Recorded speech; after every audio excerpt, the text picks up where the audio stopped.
Welcome to this week's End of Days Update, coming to you from Tulsa, Oklahoma. We had such a great time this last week at Fire for the Nations at World Outreach Church. Amazing seeing missionaries come from all over the world to get strengthened, to get sent out again. So cool to hear their stories, their testimonies of the gospel getting into so many places. It's absolutely astounding to see that we're living at the very end of the church age. So we've had a great time there. We finish up tonight. If you can, come join us in Wirtz, Virginia this weekend. We'll be there Sunday morning, Sunday night. We'll be at Faith Family Church. We'll have a great time. We'll get into end times. We'll look at how close we are to the coming of the Lord. So we're coming to you every week to look at the different things that point to the coming of the Lord. Specifically, the second coming has tons of signs in our book. I think there's 70 some odd signs. But the rapture's signless, so you kind of want to look at what's going to happen just after the rapture, and we can pretty much tell the Ezekiel 38 war happens just after that. I know people vary about that. The reason why I'm kind of bold about that is because God intervenes and protects Israel because it's Old Covenant time. After the church departs, it goes back to Old Covenant time. So in this dispensation, God doesn't intervene. He lets the church have authority. That's why the church has to be taken off the earth, because He's authorized us. So He has to take us off the earth. So as we get into all these things and look at it, I hear people say, what's the purpose of hearing about end times? Why do we need to know where we are in time? Well, remember when Jesus came into town, the demons started screaming out, instant submission, which I love, before he even opened his mouth. They screamed out, "Have you come to torment us before the time?" Indicating Jesus is on a schedule, and they knew it was early. So if demons can know the time, surely the church can. And Jesus even rebuked the crowd and said, hey, you can tell what your hour of your visitation, you can tell what the weather's going to be, but you don't know what your hour of your visitation is. So it bothered him that they didn't know. So why is knowing an important factor? It's a hustle mentality. When you see the finish line, you run faster. It gives you great joy to see how close you are to the end, so you have great strength. That's why we get into end time preaching. So I'm intrigued when I hear people say we don't need to hear about end times. Tell a quarterback to not look at the play clock at the very end of the game. No, plays are so crucial, he has to know how much time he has left so you can make adjustments. So, man, we're looking at things every single week that are blatant, that are in our face, that are literally symptoms of the tribulation, forerunners for the tribulation. They're not the tribulation yet because the church has to be taken off the earth. But, man, you're watching people get into position, world leaders get into positions, and nations literally get into positions for the Ezekiel 38 war.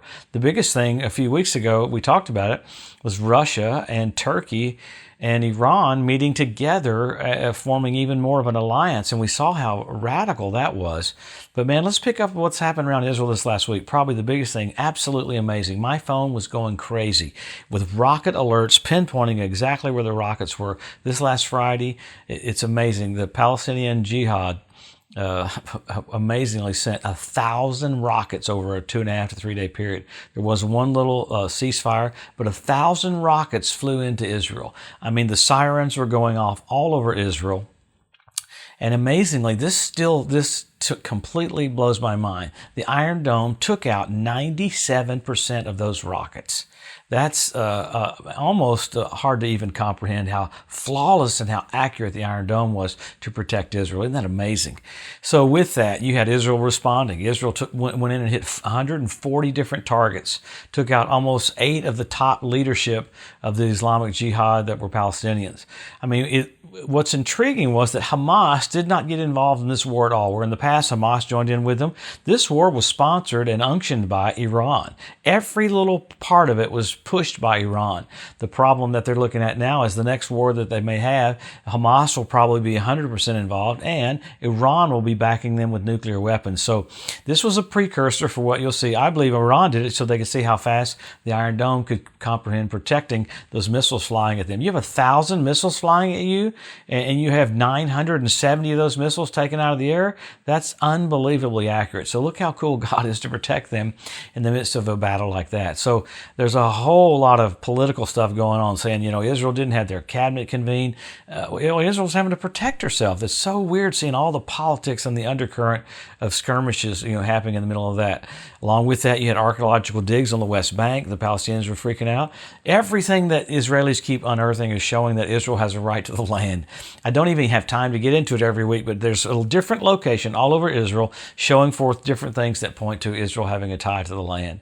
Right up on the northern part of the Galilee, a thing to St. Peter was unearthed the other day. A thing around the Temple Mount was unearthed the week before. So every week the earth is showing us Israel's right to the land. So in the middle of that, you have China continuing missiles over Taiwan. This last week, you had 11 ICBMs, intercontinental ballistic missiles, fired over the island of Taiwan, hitting very, very close to people. All kinds of Air Force jets flying from China into Taiwan. And this is what the United States Defense Department said this week. They said China is not just having drills to freak Taiwan out. China is having drills because their plan is to go ahead and invade Taiwan. Now, the thing about that is America is supposed to help intervene for that. So you're seeing the symptoms of World War III. That's what all of the top generals said. This is the symptoms. These are the beginning of what will happen with World War III. In the middle of that, you had some of Russia's buildings get destroyed in Crimea.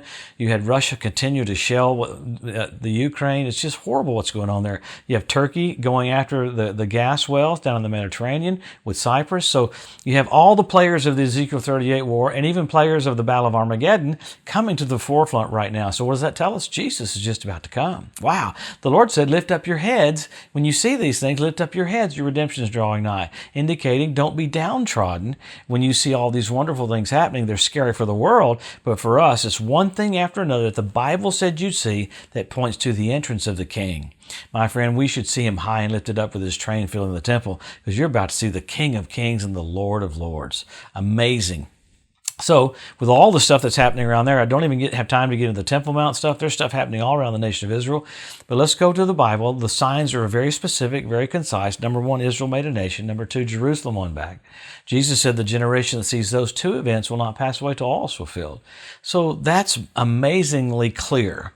But then after that, you have the Hebrew language restored. You have the Temple Mount Institute ready to start having sacrifices. You got Ethiopian Jews brought back, 18,000 airlifted one day, because God said he would do this just before the coming of the Messiah. Then you have the fertility of the land of Israel. Then you got the revival of the Roman Empire. You got their building in Strasbourg, France. It's identical to the Tower of Babel. You have 172 different species of predatory birds. I mean, you got the cleanup crew in Israel for the Ezekiel 38 war, and then 7 years later for the Battle of Armageddon. So I mean, it's right in front of our faces. So you have the ritual baths around the Temple Mount fill up with water. You had foxes on the Temple Mount. You had fish show up in the Dead Sea. This is the one I talk about every week. Crazy. You had the Dead Sea turn blood red where Sodom and Gomorrah were. Where it was. Crazy that happened on the Day of Atonement. So you got specific things happening on specific days. Pretty amazing. So, men will be lovers themselves. We have selfie sticks. I mean, nature's getting ready. You had floods in Death Valley this last week, 1,000-year flood. You got more weird temperature things happening. You had a lightning bolt that came out of Oklahoma this last week that went up 28 miles, the strongest lightning bolt ever registered. You had solar flares or balls of fire in Indiana last week. You had them in Texas.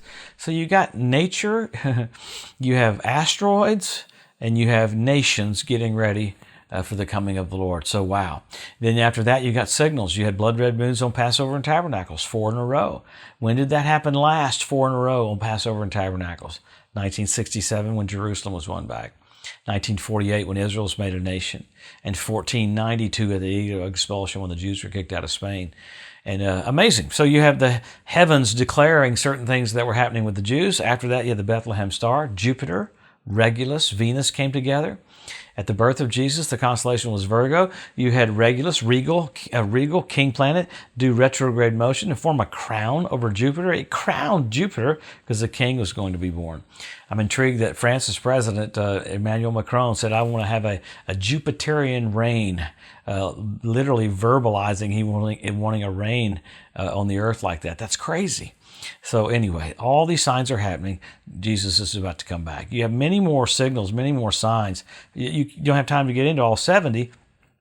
But what it tells us is, what do we do? Help our local church, help our local pastor, be engaged, be involved. This is the time to not fit church into your life. It is your life. Everything should be revolved around what we're doing to get more people saved and do the will of God before Jesus comes. My friend, we're about to stand before him. What rejoicing, what worship, what honor, power and dominion to the Son. He gave his life for us, so we worship him. How cool that we'll see him face to face. We'll be a witness and be a voice right here before he comes, because we're about to see him. Have a blessed, wonderful week, and we'll see you next Wednesday.